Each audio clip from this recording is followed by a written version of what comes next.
Welcome to Brain Roots IAS. आज हम एक बहुत ही इंपॉर्टेंट टॉपिक को समझेंगे, स्मॉल मॉड्यूलर रिएक्टर्स। सुना है इसके बारे में?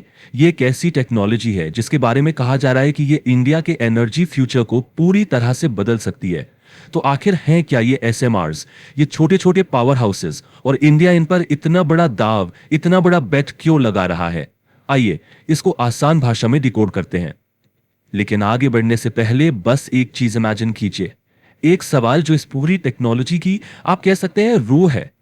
क्या ऐसा हो सकता है कि एक पूरा का पूरा न्यूक्लियर रिएक्टर किसी फैक्ट्री में बनाया जाए और फिर उसे साइट पर लाकर जैसे बिल्डिंग ब्लॉक्स होते हैं ना, वैसे असेंबल कर दिया जाए? बस यही एक सवाल, यही एक आइडिया इस पूरी टेक्नोलॉजी का पोटेंशियल अनलॉक करता है। तो आइए देखते हैं कि आज की इस चर्चा में हम क्या क्या कवर करने वाले हैं। सबसे पहले बिल्कुल बेसिक से शुरू करेंगे कि ये एसएमआरएस आखिर है क्या। फिर हम आगे बढ़ेंगे और देखेंगे कि इंडिया कौन से 3 स्पेसिफिक मॉडल्स डेवलप कर रहा है। ये एग्जाम के लिए बहुत इंपॉर्टेंट है। इसके बाद इन छोटे रिएक्टर्स के बड़े फायदे क्या है, इस पर बात करेंगे और इन सब को जोड़कर देखेंगे कि इंडिया के 2047 के ग्रैंड न्यूक्लियर प्लान में ये कहां फिट होते हैं। और हाँ, एंड में एक सवाल के साथ इस चर्चा को समेटेंगे कि आखिर इनका फ्यूचर क्या है। तो चलिए शुरू करते हैं पहले पॉइंट से। आखिर ये एसएमआरस हैं क्या? देखिए, जैसे ही हम न्यूक्लियर पावर प्लांट का नाम सुनते हैं, दिमाग में एक बहुत ही विशाल, एक जाइंट स्ट्रक्चर की इमेज आती है ना? लेकिन जरा सोचिए, क्या ऐसा पॉसिबल है कि पावर तो मिले लेकिन प्लांट का साइज छोटा हो जाए? यही एसएमआर का कोर कॉन्सेप्ट है। अब यहां इस स्लाइड पर देखिए, आपको 2 बिल्कुल अलग अलग तस्वीरें दिखेंगी। एक तरफ है हमारे ट्रेडिशनल रिएक्टर्स, ये अकेले bespoke प्रोजेक्ट्स होते हैं। एक एक प्लांट को बनाने में सालों लग जाते हैं, हर साइट के लिए अलग डिजाइन करना पड़ता है। और दूसरी तरफ है एसएमआर का कॉन्सेप्ट, छोटे छोटे स्टैंडर्डाइज्ड मॉड्यूल्स जो फैक्ट्री में असेंबली लाइन पर बन रहे हैं और साइट पर आकर बस उन्हें जोड़ना है। ये सिर्फ साइज का फर्क नहीं है, प्लीज इस बात को समझिए। ये मैन्युफैक्चरिंग की पूरी फिलॉसफी का शिफ्ट है, वन ऑफ प्रोजेक्ट से मास प्रोडक्शन की तरफ। तो चलिए इस नाम को ही आसान बनाते हैं, एस एम आर। एस से मतलब है स्मॉल। कितना स्मॉल? लगभग 300 मेगावाट इलेक्ट्रिकल तक, ये इसकी अपर लिमिट है। फिर आता है एम यानी मॉड्यूलर। मॉड्यूलर का सीधा मतलब है कि इसके हिस्से, इसके पार्ट्स फैक्ट्री में बनेंगे, साइट पर सिर्फ असेंबली होगी। और आर का मतलब तो साफ है, रिएक्टर, जिसका काम है न्यूक्लियर एनर्जी से इलेक्ट्रिसिटी पैदा करना। तो इन 3 अक्षरों में ही इस पूरी टेक्नोलॉजी का डीएनए छुपा है। ठीक है, आप जब हम कॉन्सेप्ट समझ चुके हैं तो आइए बात करते हैं इंडिया की। आखिर इस ग्लोबल रेस में इंडिया कहां खड़ा है? और यहां एक बहुत ही इंटरेस्टिंग बात है, इंडिया इस टेक्नोलॉजी को सिर्फ खरीद नहीं रहा है, इंपोर्ट नहीं कर रहा। हम अपने इंडिजिनस मॉडल्स डेवलप कर रहे हैं, डिपार्टमेंट ऑफ एटॉमिक एनर्जी यानी डीएई के लीडरशिप में। ये टेबल आप समझ लीजिए इंडिया की एसएमआर स्ट्रैटेजी का ब्लूप्रिंट है। यहां 3 मॉडल्स हैं और तीनों अलग अलग जरूरतों के लिए हैं। देखिए, सबसे पहला है भारत स्मॉल मॉड्यूलर रिएक्टर या बीएसएमआर। ये 200 मेगावाट का है, एक pressurised water reactor PWR technology पर बेस्ड है और स्लाइटली एनरिच्ड यूरेनियम एसईयू यूज करेगा। इसका मेन काम है बिजली बनाना। फिर दूसरा देखिए, एक और छोटा मॉडल है एसएमआर 55 एमडब्ल्यूई। ये भी एक पीडब्ल्यूआर है लेकिन हाईली मॉड्यूलर डिजाइन है, ब्लॉक्स की तरह। और अब आते हैं तीसरे पर जो बिल्कुल अलग है, ये है high temperature gas cooled reactor. इसका काम बिजली बनाना है ही नहीं, इसको बनाया जा रहा है नॉन इलेक्ट्रिक एप्लीकेशंस के लिए, जैसे कि ग्रीन हाइड्रोजन प्रोड्यूस करना। तो आप देख रहे हैं स्ट्रैटेजी कितनी क्लियर है, अलग अलग काम के लिए अलग अलग टूल्स। तो यहां एक लॉजिकल सवाल उठता है, आखिर इंडिया एसएमआरस पर इतना फोकस क्यों कर रहा है?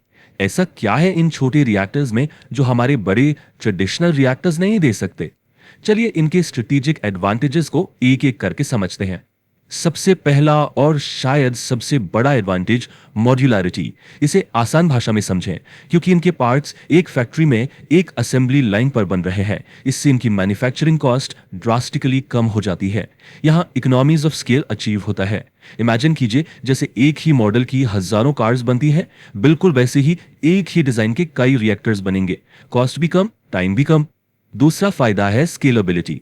देखिए, एक बड़ा 1000 मेगावाट का प्लांट लगाने के लिए आपको पहले ही दिन अरबों डॉलर का इन्वेस्टमेंट करना पड़ता है, बहुत बड़ा फाइनेंशियल रिस्क। लेकिन एसएमआरस के साथ क्या है, आप छोटे से शुरुआत कर सकते हैं, मान लीजिए 100 मेगावाट से, और जैसे जैसे उस शहर या उस इलाके की एनर्जी डिमांड बढ़ती है, आप बस नए मॉड्यूल्स ऐड करते जाते हैं। ये पे एज यू ग्रो मॉडल है। इससे फाइनेंशियल रिस्क बहुत कम हो जाता है। और तीसरा पॉइंट, शायद सबसे जरूरी, है सेफ्टी।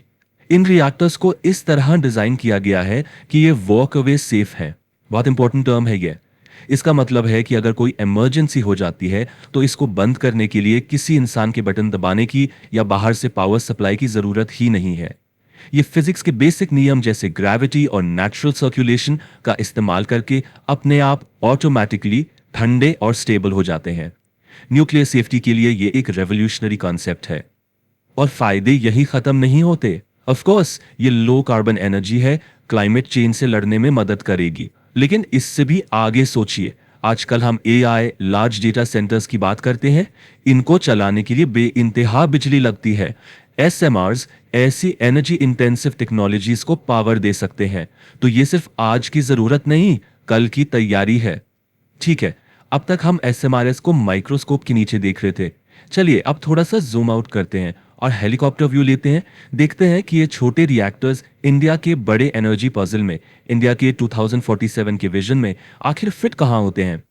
ये टाइमलाइन इंडिया के प्लान को बिल्कुल क्रिस्टल क्लियर कर देती है। देखिए, 2025 में इसकी शुरुआत हुई जब नींव रखी गई न्यूक्लियर एनर्जी मिशन और शांति एक्ट के थ्रू। फिर अगला माइलस्टोन है 2033।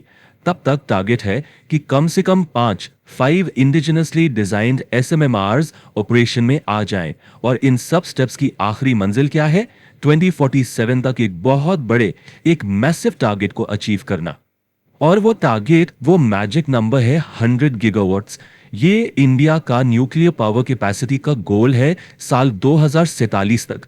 सोच के देखिए, अभी हम रफली 8 गीगावाट पर हैं। यहां से 100 तक का सफर सिर्फ ट्रेडिशनल बड़े रिएक्टर्स के भरोसे तय करना बहुत मुश्किल, शायद नामुमकिन है। और यहीं पर एसएमआरस पिक्चर में आते हैं। उनको इस गैप को भरने के लिए एक की टेक्नोलॉजी के तौर पर देखा जा रहा है।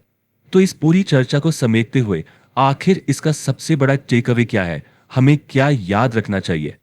और इसी सवाल के साथ मैं आपको छोड़ना चाहता हूं। क्या ये छोटी सी लगने वाली टेक्नोलॉजी इंडिया की फ्यूचर एनर्जी सिक्योरिटी और क्लाइमेट गोल्स जैसे बड़े बड़े सवालों का सबसे बड़ा जवाब साबित हो सकती है?